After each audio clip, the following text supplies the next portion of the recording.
बिस्मिल्लाहिर्रहमानिर्रहीम। अच्छा स्टूडेंट्स, अगर यहाँ पे मैं बात करता हूँ, आज का टॉपिक है electric field lines. Electric field line से मुराद वो लाइंस या वो पाथ जो कि टेस्ट चार्ज फॉलो करता है, उस पाथ को हम लोग क्या नाम देते हैं? इलेक्ट्रिक फील्ड लाइंस का नाम देते हैं। एग्जांपल मैं आपको देता हूँ। लेट्स सपोज आप अपने घर से निकलते हैं और आपके हाथ में एक पेंट का डब्बा पकड़ा दिया जाता है और उस पेंट के डब्बे में एक होल कर दिया जाता है। अब स्टूडेंट्स, जहाँ जहाँ आप मूव करेंगे आप देखेंगे आपके साथ एक लाइन, आपके पीछे एक लाइन डेवलप होती जाएगी। इट मीन्स आप उस वाले पाथ को फॉलो करते हुए आ रहे हैं। अगर यही काम मैं एक चार्ज के साथ करता हूँ और उसको एक पेंट का डब्बा थमा देता हूँ, तो जहाँ जहाँ चार्ज मूव करेगा तो वो भी एक लाइन यानी कि एक पाथ डेवलप करेगा। वो पाथ जो कि टेस्ट चार्ज ने फॉलो किया है उसको हम क्या नाम देंगे? इलेक्ट्रिक फील्ड लाइंस का नाम देंगे। पर ऐसा होता नहीं है, इसलिए इन लाइंस को, यानी कि ऐसी लाइंस हमें नज़र नहीं आ रही होती, बट ज़ाहिर है हमने कहा कि जो चार्ज ने पाथ फॉलो किया वो क्या है? इलेक्ट्रिक फील्ड लाइंस हैं, और इसलिए उन लाइंस को हम लोग इमेजिनरी लाइंस का नाम देते हैं। अब चलें इलेक्ट्रिक फील्ड लाइंस की कुछ प्रॉपर्टीज़ को देखते हैं। सबसे पहली प्रॉपर्टी आपसे डिस्कस कर चुका कि उनको हम क्या नाम देते हैं? इमेजिनरी लाइंस का नाम देते हैं। क्यों? क्योंकि वो लाइंस हमें नज़र नहीं आ रही होती।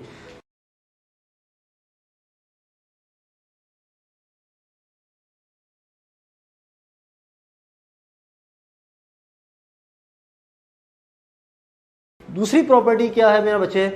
कि it start from positive charge. आप देखेंगे कि हमेशा आपकी electric field lines positive charge से स्टार्ट होती हुई, मतलब बाहर की तरफ मूव होती हुई नजर आएंगी, या इसको हम ये भी कह सकते हैं it is outward from positive charge. Next point बच्चे, ends at negative charge. It means electric field lines हमेशा नेगेटिव चार्ज के ऊपर एंड होंगी या टर्मिनेट होंगी। सम टाइम एंड की जगह वो टर्मिनेट का लफ्ज़ इस्तेमाल करता है। अब यहाँ पे आप एक चीज़ याद रखें कि हम लोग, हमारा टेस्ट चार्ज हमेशा कौन सा होता है?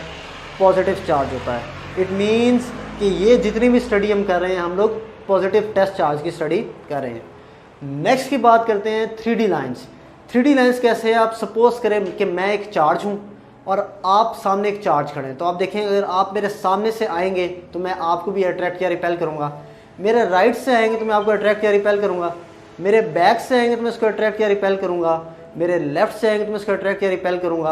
आप ऊपर होंगे तो अट्रैक्ट और रिपेल होंगे, नीचे होंगे तो अट्रैक्ट और रिपेल। इट मीन्स अगर इस लाइन को देखूँ तो एक्स एक्सिस, ये मेरा वाई एक्सिस और ये मेरा Z axis. It means electric field lines 3 dimensional lines हैं जो कि 3D वे ओरिजिनेट हो रही होती हैं। नेक्स्ट चीज़ है बच्चे कि इलेक्ट्रिक फील्ड लाइंस हमें इंडिकेट करती हैं इलेक्ट्रिक फील्ड स्ट्रेंथ की।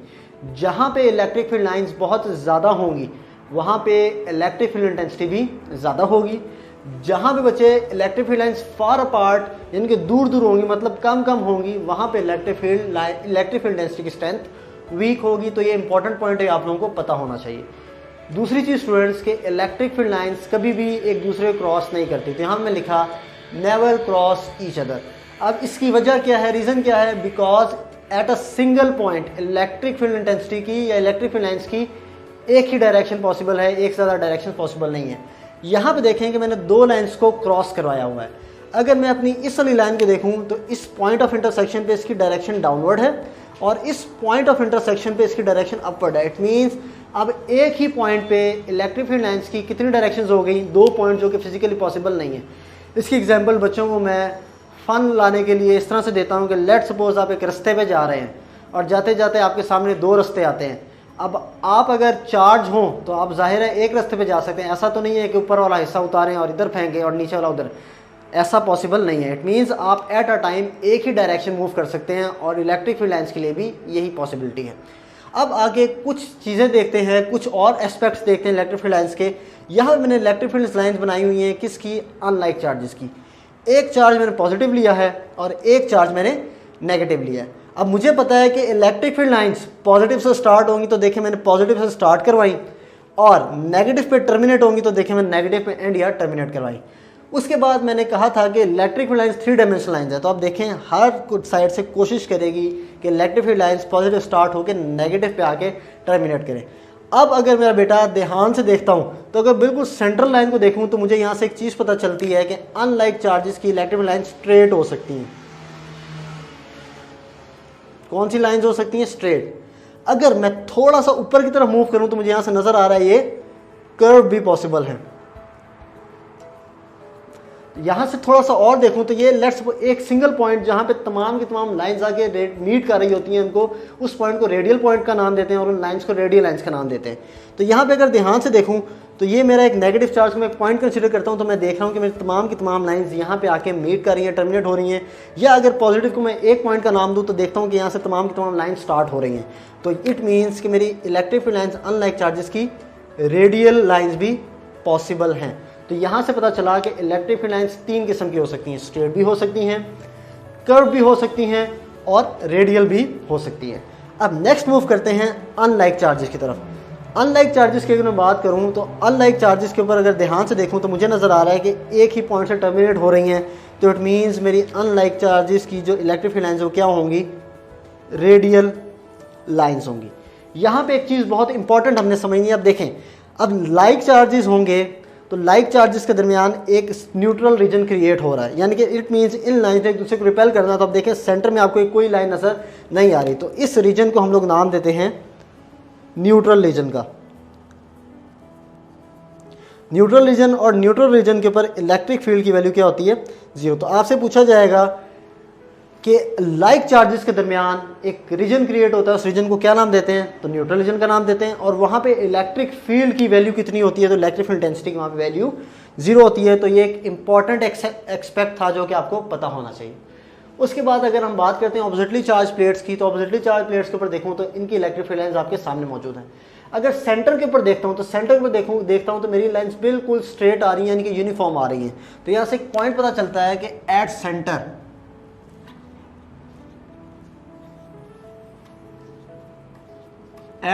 इलेक्ट्रिक फील्ड लाइन्स क्या होती हैं बच्चे, यूनिफॉर्म होती हैं।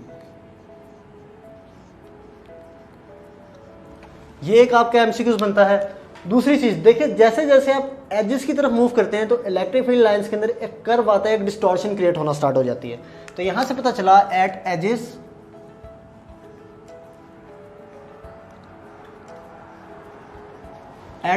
आपकी इलेक्ट्रिक फील्ड लाइंस किस किस्म की हो जाती हैं, नॉन यूनिफॉर्म हो जाती हैं।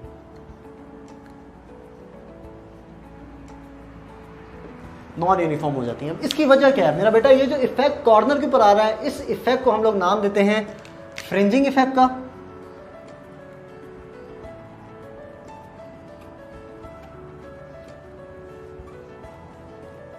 फ्रिंजिंग इफेक्ट, और इस फील्ड को हम लोग नाम देते हैं फ्रिंजिंग फील्ड का।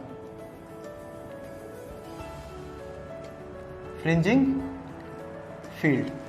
अब वजह क्या है बच्चे, देखें लेट्स सपोज ये मेरा एक चार्ज है, पॉजिटिव चार्ज है, ठीक हो गया, और ये भी मेरा एक चार्ज है, पॉजिटिव चार्ज है, जो कि ऊपर से नीचे मूव कर रहा है। अब यहाँ पे देखें कि ये वाली प्लेट इसको नीचे की तरफ रिपेल कर रही है, तो ये नीचे मूव करेगा। ये चार्ज इसको इस तरफ रिपेल कर रहा है, ये चार्ज इसको इस तरफ रिपेल कर रहा है। तो आप देखेंगे इसकी रिपल्शन की फोर्स और इसकी रिपल्शन की फोर्स आपस कैंसिल हो जाएगी।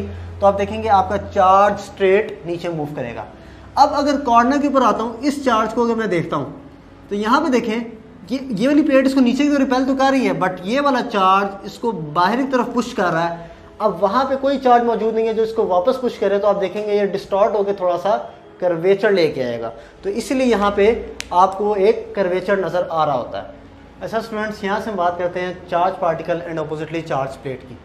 अब जब भी आपसे चार्ज पार्टिकल और ऑपोजिटली चार्ज प्लेट का क्वेश्चन पूछा जाएगा तो आपसे पूछा जाएगा कि जब भी वो ऑपोजिटली चार्ज प्लेट पे आगे इलेक्ट्रिक फील्ड लाइंस टर्मिनेट होती हैं तो इलेक्ट्रिक फील्ड लाइंस कितना एंगल बनाती हैं, तो याद रखें वो हमेशा 90 डिग्री का एंगल बनाती हैं। तो ये कुछ बेसिक आपके पास आइडिया था इलेक्ट्रिक फील्ड लाइंस का। यहाँ पे सिर्फ एक कॉन्सेप्ट और आपको डिलीवर करना चाह रहा हूँ कि आपसे पूछा जाता है कि किसी भी पॉइंट की डायरेक्शन लेने के, पॉइंट में इलेक्ट्रिक फील्ड लाइन की डायरेक्शन लेने के लिए हम क्या करते हैं, तो हम वहाँ पे हमेशा टेंजेंट ड्रॉ करते हैं। तो टेंजेंट यहाँ पे मैं ड्रॉ करता हूँ, तो इट मीन्स इस पॉइंट पे इलेक्ट्रिक फील्ड डायरेक्शन ये है।